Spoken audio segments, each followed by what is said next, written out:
Hi అండి. ఇవాళ అయితే నేను పప్పుచారు అయితే చేస్తున్నానండి. ఎందుకంటే ఈ చల్లటి వాతావరణానికి అయితే ఏం తినబుద్ధి కావట్లేదు. అందుకు వచ్చేసేసి ముందే కందిపప్పు కడిగి పెట్టేసేసి ఉల్లిపాయ, పచ్చిమిరపకాయ, టమాటా, కొత్తిమీర ఇవన్నీ వేసేసేసానండి.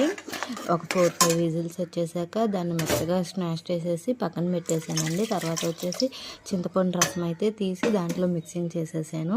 అది కొంచెం మరుగుతుండగా నేనైతే ఒక 2-3 సార్లు నుండి ఇదిగోండి ఇక్కడైతే ఈ కారపొడి అయితే వాడుతున్నానండి. ఇదైతే చాలా టేస్టీగా రుచిగా కూడా ఉంటుందండి. అందుకని ఇదైతే హోమ్ మేడ్ అండి, వాళ్ళ ఇంట్లోనే తయారు చేసి సేల్ చేస్తున్నారు. ఇదైతే బాగా నచ్చిందని చెప్పి మీకు కూడా చెప్తున్నానండి.